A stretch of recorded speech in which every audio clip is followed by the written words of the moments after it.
to Petrol Ped, and welcome to the last of an icon, the Audi TT RS Icon Edition.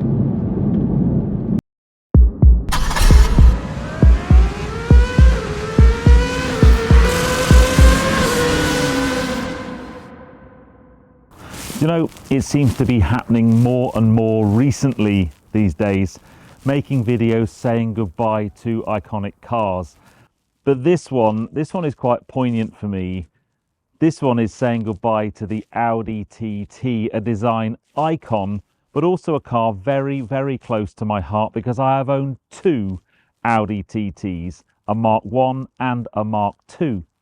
And I remember back to getting the Mark 1 TT, I had the 225 horsepower Roadster, and we bought it in 2000. So the TT had only been out about a year. It was still quite a rare car on the roads. And that car, for me, even today, 25 years later, looks fresh and modern. It was a true design icon. And when you owned one back then, it was a showstopper as well. We'd park it up in a high street and come out to the car 10 minutes later, and there would be people gathered around the car taking photographs. It really was an amazing thing. And actually, for me, it was the first really proper expensive car I'd had. I had a series of okay cars leading up to a Toyota Celica GT, and then I traded in and we bought the Audi TT Roadster. It was a very special day. I remember collection day like it was yesterday. And I actually think the Mark 1 TT, the interior of that car was so far ahead of everybody else. It still looks modern today. I still think actually the Mark 1 Audi TT interior is perhaps one of the best car interiors ever designed, certainly mass market car interior anyway. And there were criticisms of the Mark 1 TT. It was maybe more style over substance, certainly in terms of its dynamic capability. It wasn't the best car ever. It wasn't the fastest car ever, but it just had something very special about it. I then traded the Mark 1 TT in for a short wheelbase Mitsubishi Shogun. There's a long story there, but basically I needed something that would tow a horse box, and the TT wasn't going to be able to do that. And then a few years later, I got into a Mark 2 TTS Roadster. And they were night and day different, still had that design, that iconic look. The interior was a little bit different. I actually prefer the Mark 1 interior, but dynamically now 270 horsepower, all-wheel drive, 6-speed manual, a fantastic car. I ran that car for some 4 or 5 years and only actually changed it because mechanically it went wrong twice. I had a rubber oil seal fail, spray oil up into the engine. It meant the cam belt needed changing, and it cost a lot of money to get fixed. And then it did it exactly the same thing about a month later, and I lost all confidence in the car and traded it in for my Mini Roadster. And that was the end of my Audi TT story. But the TT RS, I very, very nearly bought a TT RS a number of times. But this one is pretty special. Before I tell you about the TTRS Iconic Edition, I should probably say it is very cold today, as you can tell by the frost that's still on the car. I've been waiting for the sun to defrost the car, and it still hasn't, and I just need to crack on with filming, otherwise I'm not going to get this film made today. So apologies for the frost-covered car. I think that is probably a first for the channel. But the TTRS, for me, was always that halo car. When it came out, I think Audi brought out the RS3 first with the 2.5 litre 5-cylinder engine, that iconic 5-cylinder sound. And then they dropped it into the TT and my ears pricked up and I thought, this is going to be an epic car. And when I bought my TTS, I looked at and test drove about 4 or 5 TT RSs and just couldn't quite push the budget. I couldn't quite afford it. And I had to settle for the S, and always had to justify that to myself and to anybody else that asked me about the car, because I always wanted an RS. So this is the last hurrah to the TT RS. It's called the Iconic Edition. Underneath, it's basically a TT RS. There's no improvements in terms of performance. So underneath the bonnet, we've got the 2.5 litre turbocharged 5-cylinder engine, 400 PS. It goes through a 7-speed S-tronic twin-clutch gearbox, quattro all-wheel drive. The performance figures are the same as you'd get with a TT RS, but the Iconic Edition has lots of styling changes and styling tweaks to give it the last final hurrah. And I'm sure they're going to be too much for some people, but they start with, there's a lot of bits of carbon fibre. We've got these lovely little canard wings on the front, side sill all the way down the side, and then we'll have a look at the big swan neck spoiler at the back. Iconic Edition, there's only 100 of these being made globally. Only 11 right-hand drive models are coming to the UK, so they are super, super rare, and they're quite expensive. So the Iconic Edition is £87,000. Now that is £30,000 more than a standard TT RS and about £50,000 more than the entry-level model. So for me, this car, this review is not so much about the Iconic Edition because it is a true collector's piece. If you want a TT RS, I would love one, but I would really struggle to justify an extra £30,000 just to get the Iconic Edition. But it's the last hurrah to the TT RS, so let's enjoy the car in this film. It's styling at the front. I've always loved the Mark III TT, the lights, just the big grille. It's always had a very purposeful look, but the rear of this car is very cool. Now at the back end of last year, I had the Audi R8 GT, the last hurrah to the R8, another icon that we're saying goodbye to. But there's an awful lot of similarity in the design cues of these two cars. The canards on the front wings, the sills, the little winglets behind the rear wheels, and the huge swan neck wing on the back of the car. Even spec-wise, the R8 GT was in Kimura grey metallic, so a much lighter colour than this, but had blacked out badging and so on. This, Nardo grey, blacked out badging, privacy glass, black wheels. I just think the spec of this car is mega.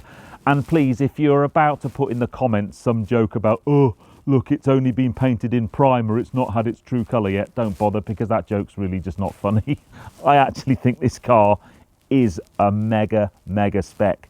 And then you've also got the carbon diffuser with the two big oval exhaust pipes, that trademark RS look. It's a stunning thing. But the TT is also a way more practical car than you might look at from the outside. Now, my two cars have both been roadsters because I love that drop top motoring, but the coupe has a good sized boot. It has two rear seats, although it's more of a 2+2 really. It's quite cramped in the back, but you can drop those seats and then you've got loads of load space. You can easily get a bike in the back of an Audi TT coupe. I've done it before on other videos.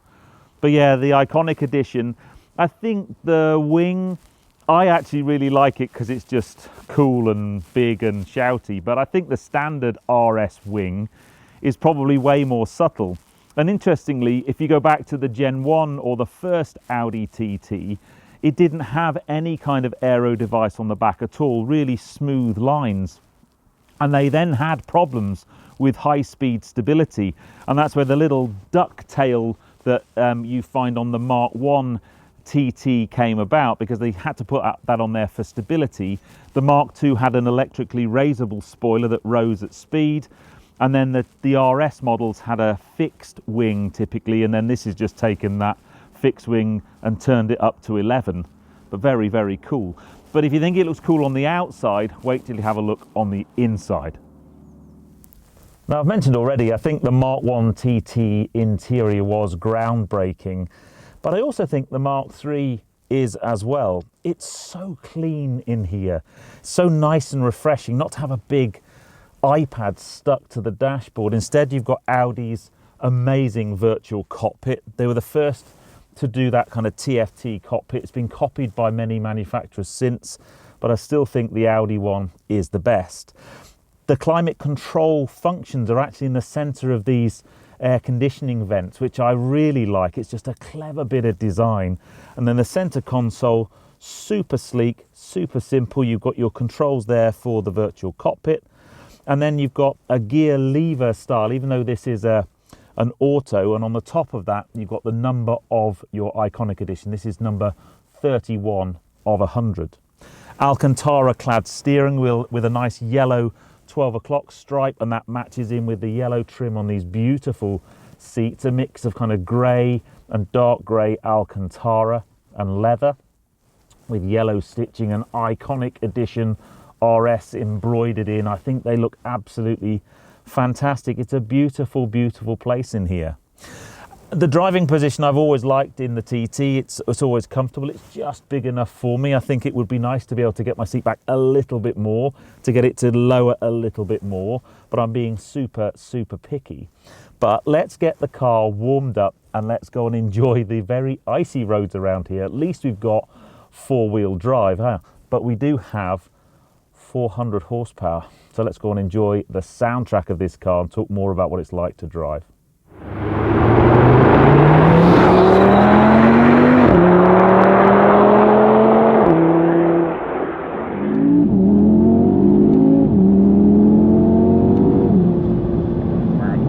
This car is a ballistic missile on four wheels, basically. So where do I start the driving part of this review? I'm going to go back in time to my first ever Audi TT. And that car, as a dynamic sports car, I think it's well documented. It wasn't the best. Its handling was a bit null and a bit neutral. It wasn't a particularly fast car. They did two power outputs, 180 horsepower or 225 horsepower, which is in today's money is very little. I mean, it's even a kind of low-end, kind of cheap hatch would have that kind of power, but back then that was quite a lot. And the 225 was a fun car to drive. It was a safe, predictable car to drive. It had the Audi Quattro all-wheel drive system, but it did have a lack of dynamic driving feel. It was prone to a little bit of understeer, although I often say to people, if you're understeering an Audi Quattro product on the public road, you're probably driving too fast, or you're going into the corners too quickly. On a track, fair enough, but on a public road, they were engineered to be safe handling cars for anybody. They got an unfair image, I think, as a kind of hairdresser's car. I used to get so many comments when I had mine, but honestly didn't care because I thought it was cool and stylish. I mentioned that the Mark II, certainly the one I had, the S version, had more power. It was a much better, much more sorted chassis. I think they'd done a lot more work to make it a TT rather than just borrowing underbits from other Volkswagen and Audi products like they did with the Mark I. But this, when you drive a TT RS, Mark II or Mark III, but particularly the Mark III. I mean, the Mark III TTS is an exceptional car, but the Mark III TT RS is just phenomenally quick. 400 horsepower, four-wheel drive. What's not to like?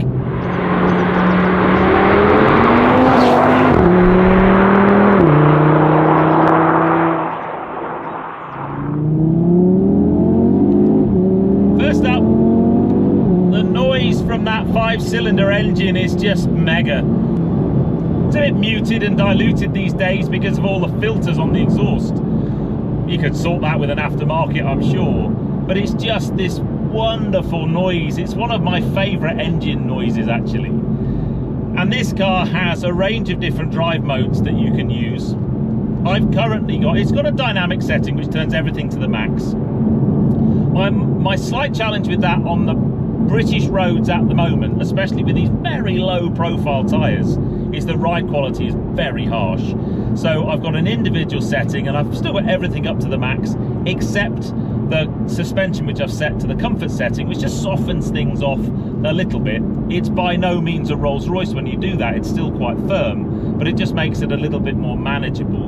And I'm being super careful to look out for potholes, because I think with the tyre profile on these tyres, they're like bands of rubber. I think hit a big pothole and that's good night sayonara to your alloys, and I don't particularly want to be doing that.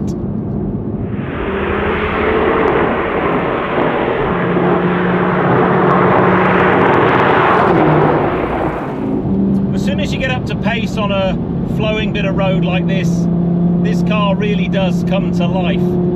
it's not the most, I don't know, driver engaging car to drive. It's a bit of a brute, really. You can drive it like a hooligan. It is very cold today, UK cold. 4 degrees, I'm on summer tyres, so I'm just being very careful. It's towards the end or middle of the afternoon, and most of the ice has now melted away. I left it a little bit later in the day just to save myself from that worry, but I'm still being careful. But in these conditions, for me, this is where an Audi Quattro product comes to life. It's why I love my 2 TTs, it's why I love my 2 S4s.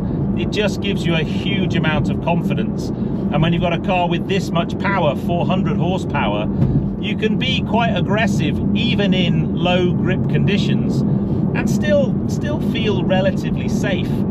The downside of that is it doesn't give you that dynamic feeling of the car underneath you. It doesn't move around, doesn't rotate at the back, and that for some drivers I know is a huge put off to the Quattro. And I think when the last time I did a review of an Audi TT RS product, I compared it with my Boxster, which has a little bit less horsepower, 360 horsepower, but just has a much more dynamic feeling, a much sharper front end, and I just feel like in my Boxster I just have to give it a little bit more attention, a little bit more care. In this thing you can just smash the throttle pretty much anywhere. If you smash the throttle with too much steering lock on, you're just going to invoke some understeer, fair enough, but it's a mega car to dispatch a B road, to go quickly down a B road, to get from A to B as fast as possible. I honestly think an Audi TT RS is the ultimate car to do that. It is supercar performance, but without supercar width and footprint and expense. Although, actually, that said, this car's quite expensive, isn't it, really?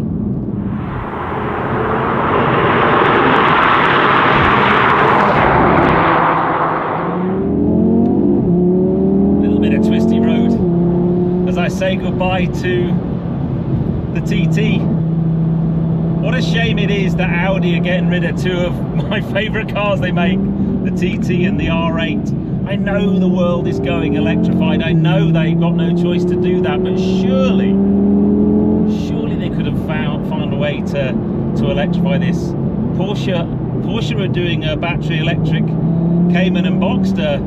Surely they could have shared platform like they did with Taycan and e-tron GT and done an electric TT. That would have been wicked. But I'm sure there were a bunch of pen pushers made a decision based on a spreadsheet somewhere that said that the TT was no more, and it's so sad, so sad. I'd love to know what your thoughts are on the TT. It's been a car that's been very close to my heart for a long time, a 2-time owner. I do in a way regret never having had a Mark III, never having had a TT RS. I think I probably get more driving pleasure on an overall basis from my Porsche, but these things are incredible to drive. They are so fast, so sure-footed, so confidence-inspiring. That's the bit I love about them. But yeah, such a shame. In terms of the Iconic Edition, I kind of get it in a way. These cars are going to be going into collections. There's only 100 of them. They'll be an investment piece. I doubt many of them will be driven hard. For the extra money, I just think you're better off getting a standard TT RS and enjoying it. I love the appendages, I love the wing on the back. I know some people are going to say it looks like it's been rolled in super glue and driven through a Halfords window, but I don't see it that way. I just think it's a really great way to say goodbye to a really great car. Anyway guys, put it in the comments below. Have you had a TT? What did you think? Have you been a fan? Have you been a hater? I'd love to know. I know they kind of divided opinion, but for now I'm going to enjoy driving this car. But if you enjoyed that one, please give me a thumbs up. Comments below are always welcome, and if you haven't done so already, please subscribe to Petrol Ped for plenty more content to come. And I'll see you on the next film. Hopefully it's not me saying goodbye to another car, because I'm getting really bored of doing it now. They keep killing off all my favourite ones. Anyway, take care guys, drive safe.